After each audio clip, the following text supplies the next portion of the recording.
ये video guys बहुत ही important है। आज हम डिस्कस करेंगे मिष्ठान फूड के बारे में। और मिष्ठान फूड के क्वार्टरली रिजल्ट आ गए हैं, तो बहुत सारे रेशोस में बदलाव हुआ है। तो देखेंगे क्या बदलाव हुआ है, क्या शेयर ऊपर की तरफ जा रहा है, कंपनी का बिजनेस मॉडल ऊपर की तरफ जा रहा है या फिर नहीं। क्योंकि जैसा कि हमें पता है कंपनी इथेनॉल का प्लांटेशन करने जा रही है। अब ये प्लांटेशन कितना सक्सेसफुल रहेगा कितना नहीं 2024 में, वो तो आगे पता चलेगा।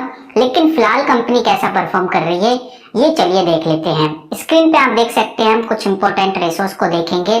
जो रेशोस पॉजिटिव होंगे वो ग्रीन साइड रहेंगे, जो रेशोस अब नेगेटिव हो चुके हैं उनको हम ऐसे ड्रैग करके नेगेटिव साइड डाल देंगे। सबसे पहले देखेंगे कंपनी का मोट। तो कंपनी का मोट तो गाइस पॉजिटिव है, क्योंकि कंपनी का जो बिजनेस मॉडल है काफी यूनिक है। आने वाले टाइम में अपने बिजनेस मॉडल में भी चेंजमेंट ला रही है कंपनी। साथ ही साथ इथेनॉल का जो प्लांटेशन कंपनी लगा रही है ये भी कंपनी के लिए काफी अच्छा है।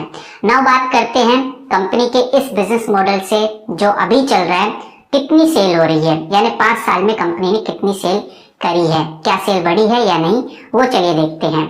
यहाँ पर आप देख सकते हैं मैंने मिष्ठान फूड का शेयर ओपन किया हुआ है स्क्रीनर पे। और अगर हम बात करें कंपनी के सेल की, तो कंपनी की सेल 14.2% है, यानी कि पॉजिटिव की तरफ है। तो ये तो समझ में आ गया कि कंपनी सेल अच्छी कर रही है अभी भी। बट क्या कंपनी का जो ऑपरेटिंग प्रॉफिट है वहां से कंपनी अच्छा पैसा बना रही है या फिर नहीं, क्योंकि लेटेस्ट क्वार्टरली रिजल्ट आया है तो कितना कंपनी ने प्रॉफिट बनाया है चलिए वो देखते हैं। मैं चलता हूँ कंपनी के क्वार्टरली रिजल्ट पे, और यहाँ पर आप देख सकते हैं जो कंपनी का क्वार्टरली रिजल्ट है लेटेस्ट आया है, सीधा 23 करोड़ का कंपनी ने ऑपरेटिंग प्रॉफिट किया है। और ये ऑपरेटिंग प्रॉफिट इससे पहले कंपनी ने कभी नहीं किया था, यानी कि सबसे हाईएस्ट कंपनी ने प्रॉफिट किया है, और जो कि मुझे काफी पॉजिटिव लगा। यानी ऑपरेटिंग प्रॉफिट भी कंपनी का काफी अच्छा चल रहा है। तो अब देखते हैं क्या कंपनी ने कोई कर्ज तो नहीं लिया, यानी डेट तो नहीं कंपनी के ऊपर। इसके लिए हम चलते हैं स्क्रीनर पे, और आप इधर देख सकते हैं यह है कंपनी का डेट 41 करोड़ का, यानी डेट टू इक्विटी 0.33 है। यहाँ पर भी कंपनी पॉजिटिव रहती है। बात करते हैं रिजर्व की, कंपनी के पास रिजर्व कितना पड़ा हुआ है। रिजर्व वो पैसा होता है जो कंपनी के मुसीबत में काम आए, और ये चीज आप बैलेंस शीट में देख सकते हैं। ये है कंपनी का रिजर्व जो कि 23 करोड़ का है। बहुत सारे लोगों को कंफ्यूजन होती है, अब हमें कैसे पता चलेगा 23 करोड़ रिजर्व कंपनी का इनफ है या फिर और ज्यादा होना चाहिए। इसके लिए आपको सिंपली इस कंपनी का मार्केट कैप देखना है। जिस कंपनी का मार्केट कैप 1000 करोड़ है, मैं ये मान के चलता हूँ कि कंपनी के पास 50% तो रिजर्व होने चाहिए, यानी कि 1000 करोड़ की कंपनी है तो 500 करोड़ के रिजर्व तो होने चाहिए। यहाँ पर कंपनी के रिजर्व है सिर्फ और सिर्फ 23 करोड़, तो ये कंपनी इधर मार खा जाती है, यानी कि रिजर्व कंपनी के पास कम है। बात करते हैं फ्री कैश फ्लो की। फ्री कैश फ्लो वो पैसा होता है जो कंपनी के प्रॉफिट के बाद निकलता है, और ये मुझे ऐसा लगता है हमेशा पॉजिटिव रहना चाहिए, क्योंकि अगर कंपनी का बिजनेस मॉडल अच्छा है तो free cash flow definitely generate हो रहा होगा।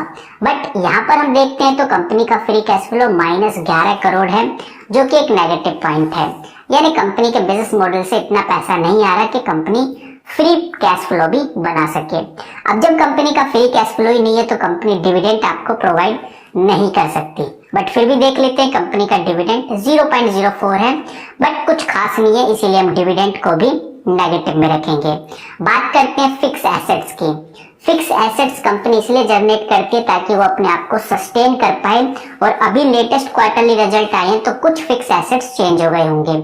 इसके लिए हम देखेंगे कंपनी की बैलेंस शीट में फिक्स एसेट। आप इधर देखिए मार्च 2022 में 5 करोड़ थे, सितंबर 2022 में भी 5 करोड़ ही है, यानी कि फिक्स एसेट्स पे कंपनी कुछ खास काम नहीं कर रही। 1000 करोड़ की कंपनी है तो कम से कम हर साल अपने ऊपर 100 करोड़ तो फिक्स एसेट्स में खर्च करने चाहिए, बट ऐसा हमें देखने को नहीं मिलता, इसलिए मैं इसको नेगेटिव में रखूंगा। बात करते हैं कंपनी का पाइट्रोसिक स्कोर, यानी कंपनी फाइनेंशियली कितनी स्ट्रॉन्ग है। इसके लिए हम मिष्ठान फूड को मनी कंट्रोल पे खोलेंगे, और ये है कंपनी का पाइट्रोसिक स्कोर, यानी कि 5। कंपनी एवरेज है फाइनेंशियली, तो पाइट्रोसिक स्कोर में तो कंपनी पॉजिटिव है। नाउ गाइस बात करते हैं शेयर होल्डिंग पैटर्न्स की। प्रमोटर डेफिनेटली बड़े हैं, हितेश कुमार पटेल ने इस कंपनी के अंदर इन्वेस्ट किया था, ये मैंने आपको बहुत बार बताया हुआ है। तो हितेश कुमार पटेल जो इस कंपनी के सीईओ हैं, वो इस कंपनी में कंटिन्यूसली इन्वेस्ट कर रहे हैं, और इस बार का भी जो शेयर होल्डिंग पैटर्न है वो इंक्रीज हुआ है। नाउ गाइस बात करते हैं बिग शार्क इन्वेस्टर की। क्या बड़े शार्क ने इस कंपनी में पैसा लगा रखा है?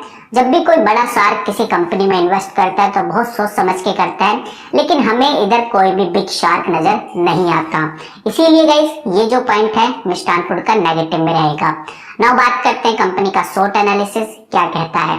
चलिए देखते हैं कंपनी का short analysis.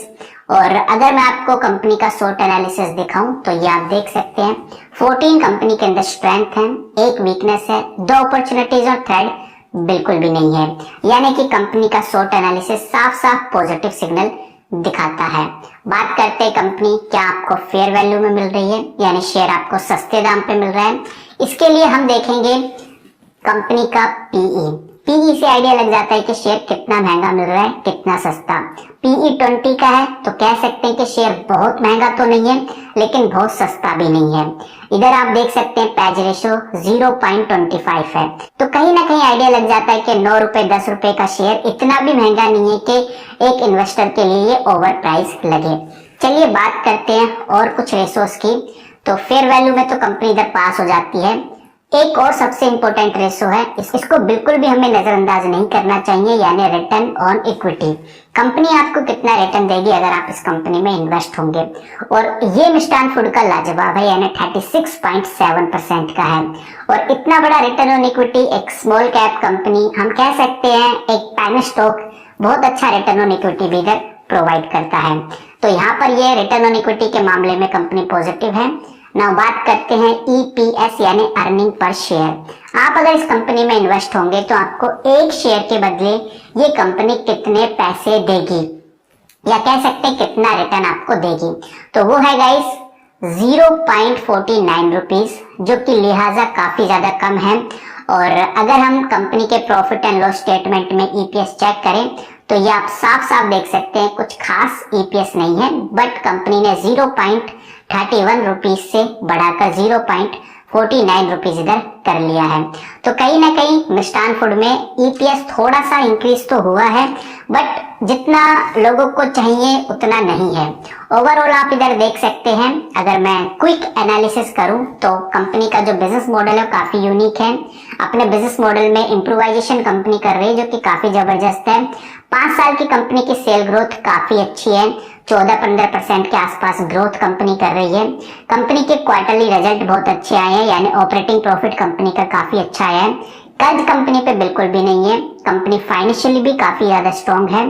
Short analysis positive response करता है, शेयर आपको सस्ते दाम पे मिल रहा है, रिटर्न भी कंपनी काफी अच्छा प्रोवाइड करेगी। और जो शेयर होल्डिंग पैटर्न है, यानी प्रमोटर्स की संख्या भी शेयर में बड़ी है। ईपीएस एक शेयर का जो प्राइस है वो भी इंक्रीज हुआ है। बात करें नेगेटिव फैक्टर की तो रिजर्व कंपनी के पास अच्छे नहीं है, फ्री कैश फ्लो कंपनी के पास अच्छा नहीं है, यानी जो बिजनेस मॉडल है कंपनी का वो इतना अच्छा पैसा भी नहीं बना रहा। डिविडेंड कंपनी कुछ खास प्रोवाइड नहीं करती, कंपनी के पास एसेट्स नहीं है, एसेट्स कंपनी बना नहीं रही।